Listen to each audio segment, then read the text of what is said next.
I have certain things I want to say because certain things I've gone through in my life at that time I feel like I want to manifest. Okay. So the foundation was more like, okay, a lot of people don't know who I am.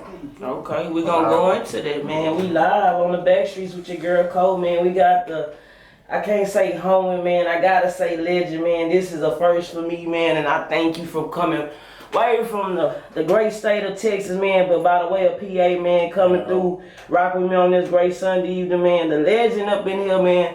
The 440s, this southern shit, man. The reason why we able to use words such as trio, PA, swing, know what I'm talking, all that good shit, man.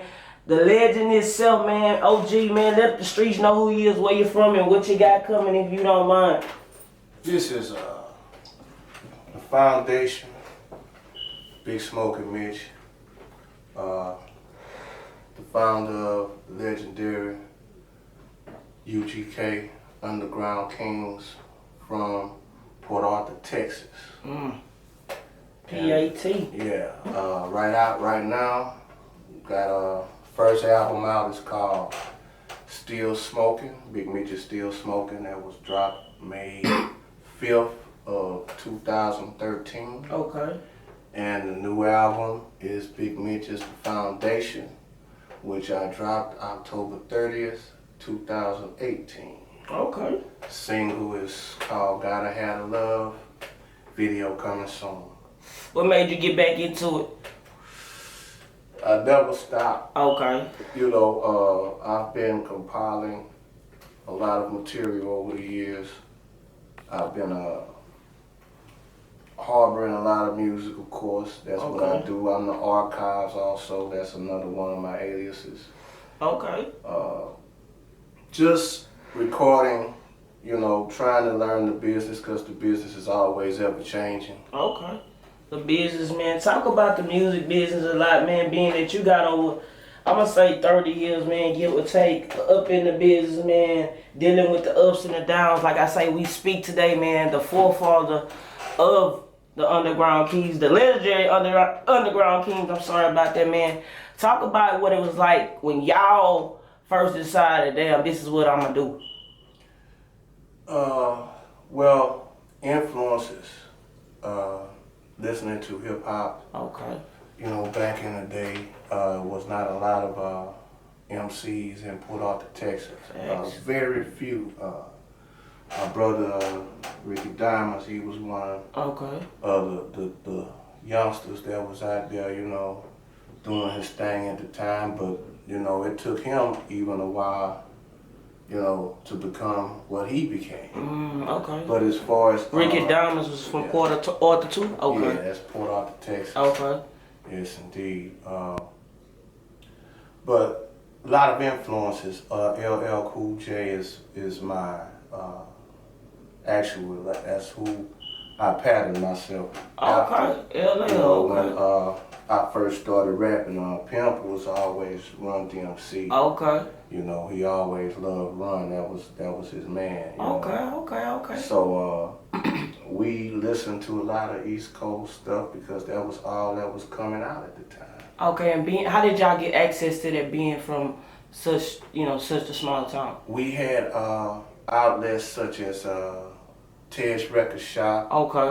We had other outlets such as Music World. Okay. On Gulfway in Port Arthur, Texas, very famous spot. Okay. Very famous street. Very quite a few record shops, man. And you know, they had a few mom and pop record shops also. I don't remember all their names. I'm sorry about that, but yeah, Ted's Record Shop was basically the main spot that we got a lot of our early hip hop from. You know, other than that, we would travel to different places.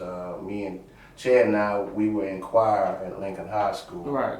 So we would always travel to different places in Texas, you know, state competition and stuff like that. So what we would do was we would always go in the mall, and the first place we gonna go is to the record shop in the mall.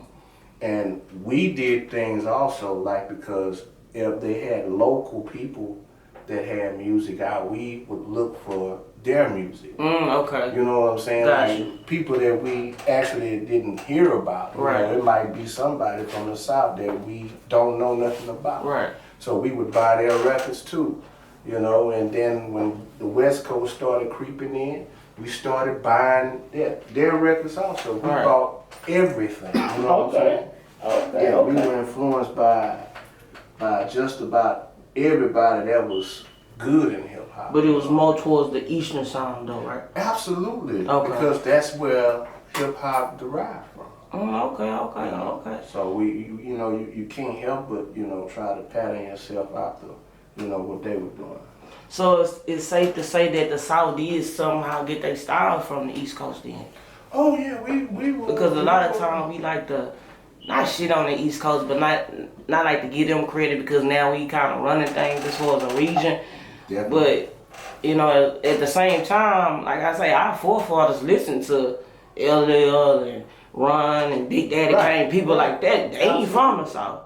You know what I'm saying? They ain't had no southern twang or nothing to them. But these are the people, y'all listen to straight lyricists and man, y'all just listen to all type of people. Man, speaking of, man, the late great Chad, man, what was y'all relationship like? We were brothers from another mother. Okay. His mother, my dad were classmates. Okay.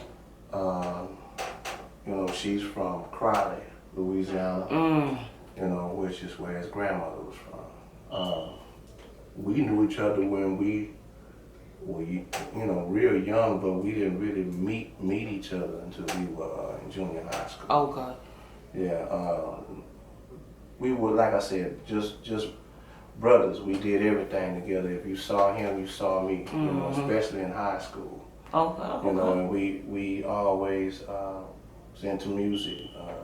Like I said, we was in the choir. He was in the choir and band. Did the love for music come from just being in the choir or being around the roots? The love for music comes from us as children. Okay. Listening to our dads play different music and turning us on to different artists back then. We listened to everything. I remember in my teens listening to music from the 50s. And getting into it, and my dad friends would be like, damn, that boy, that's not normal, but that's good. It's good. But no normal kid is gonna sit down or play on his little turntable some 50s music.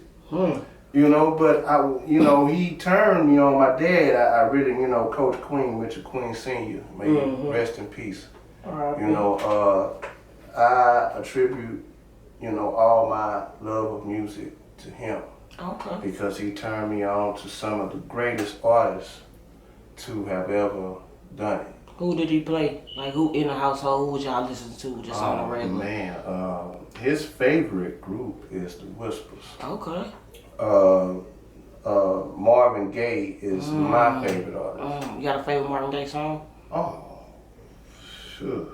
Nah, I can't say that. Okay. I'll be here all day time.